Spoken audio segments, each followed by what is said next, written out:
All right, first of all, Jason, let's talk about kind of been a whirlwind since you announced your retirement, talking about being back home and seeing all the folks that you grew up with. Yeah, I'm just getting back today, so it's this is always a special weekend. This is one that you have marked on the calendar. The last 6 weeks I've been forced to reflect as I made that decision.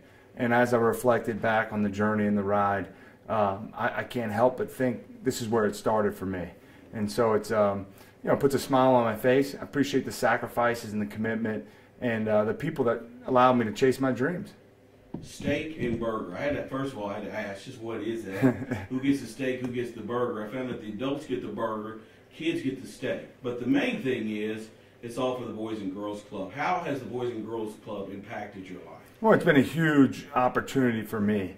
I mean, most people know, it wasn't always easy, but when I came to East Tennessee, that was a huge opportunity for me to join something, be a part of it, playing basketball and going down there and being a part of the rec teams. And so now with where I'm at today, it's a no-brainer to be able to pour into them, allow them to maybe get some more resources so they can make a difference. So for these young kids today, get off the iPads, get off the other stuff, and get to the club and get around other kids that have the same dreams as you do. And so I just think it's a great platform for these young kids and the boys and girls to be able to go chase their dreams, and great role models that are working there.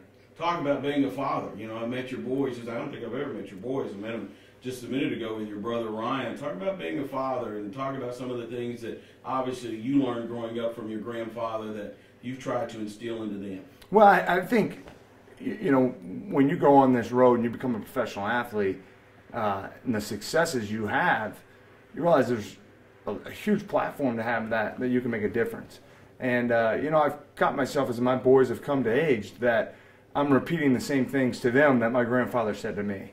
And that's true character. That's true leadership when you find yourself doing that. And, life's changed. Life's certainly a lot easier for them than it was for me. But I think they see the hard work and commitment and how you treat people. And I said it in my retirement press conference there, Kenny. It's like, hey, they'll forget the touchdowns. They're going to forget the big catches.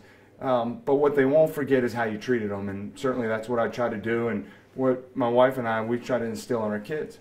Let's talk about that retirement. We've gone through OTAs. We're now in mini camp. Has it sunk in yet? Well, it's emotional. I mean, there's days when you wake up and you say, man, I'd love to go run a Y option right now or a seam and be a part of the guys. I mean, you miss the locker room. And, again, when I retired, and I said in my press conference, is that, I don't know that any man knows when his time's come to give it up. This is a young man's game. It is father time. It catches up to all of us. And I think more than anything else, it's the standard in which I demanded for myself to play. But to make 11 Pro Bowls in 15 years and have the accomplishment, there was only one goal I didn't achieve, and that was win a championship. And that's tough to swallow, and that's why it took so long for me to make that decision. But great opportunity to stay around the game and kind of share with the fans my insight and my knowledge over the course of 15 years. And I'm excited for the next challenge.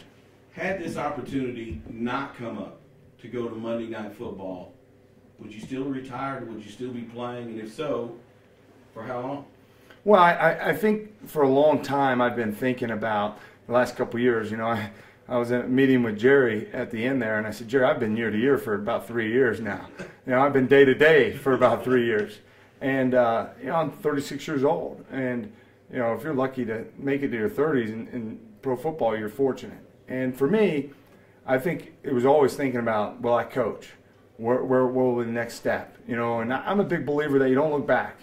You just keep on planting grass. Don't worry about picking the weeds. And so there was all these different opportunities that I thought that I could maybe do. And I don't know. I always thought, man, I want to play at the highest level when I have to get off the ride. I don't want to just die on the vine, so to speak. I want it to be, Jason's a really good football player, and then he's gone. Not, hey, man, that guy may hang around 2 years too long. And so I've accomplished a lot of things, and that's what made this decision happen. And fortunate enough to be able to join a great opportunity and a platform to sit in that chair of John Madden and Dandy Don and John Gruden and share the game.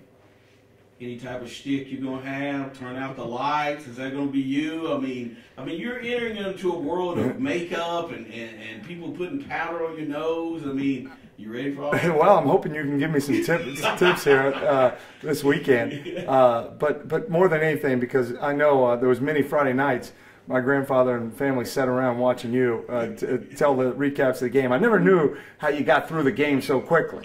You know, somebody's in my ear and I'm trying to talk. I'm like, hey, we need to slow down.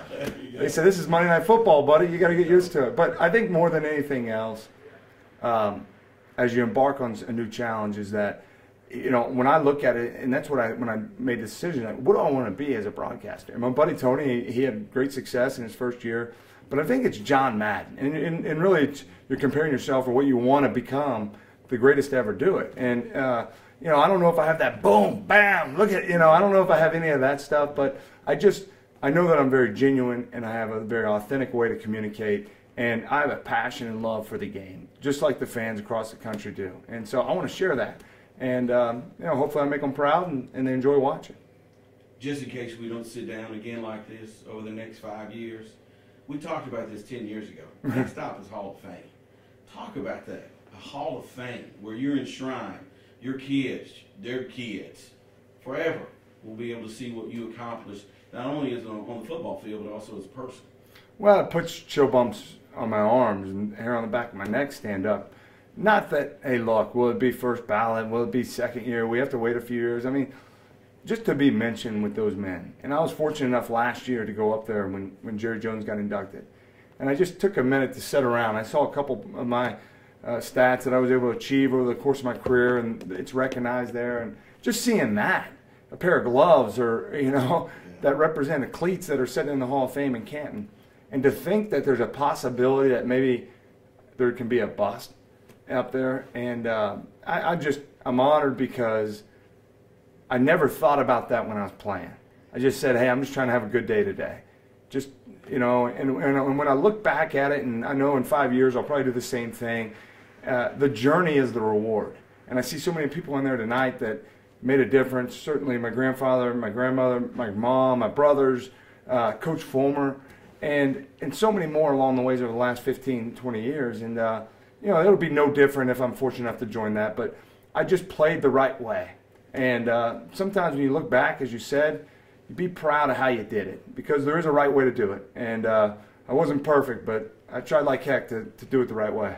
Before we let you go, real quick, you come a long way from cutting the car lights on, playing in the dirt, from Ryder Field to Neyland Stadium to Jerry's Place to now. Talk about the journey. Well, it's every step of the way, people told me I couldn't do it, Kenny. They told me I couldn't do it, and you guys heard it. The same people that said it, and they didn't believe it. And there's probably saying I'm not going to be worth a salt, you know, calling games. And I just never focused on that. I think I was raised in a way that, hey, just keep building, keep stacking good days, you know, and go chase it. And I had brothers that had some moderate success there that kind of encouraged me to say, okay, you know, shake it off. Maybe we can hang with the big boys. And I just always, when my car pulled in every step of the way, I got this feeling in my gut because I knew how much I was going to pour into it. And so, you know, is this the end of the road? I don't know. I mean, people talk about coaching, and do you see yourself doing that? Is it college? Is it NFL? I just know that I was fortunate enough to understand the game and see it very quickly. And the journey has been remarkable. The people that I've been able to meet and that I call friends today made me better. And shoot, man, I got 4 little ones and a beautiful wife, and that I'm so proud of, and get to spend more time with them and have an impact in their lives. And so get out of there healthy. You know, it's a tough game, and so I'm just proud of it, and I'm proud of the people that made an impact in my life. And, you know, I'm not going to look back. You know, it's going to be tough. You're going to miss it. You better believe you're going to miss it because you love the game. But the journey is the reward, and it's been a heck of a journey for me.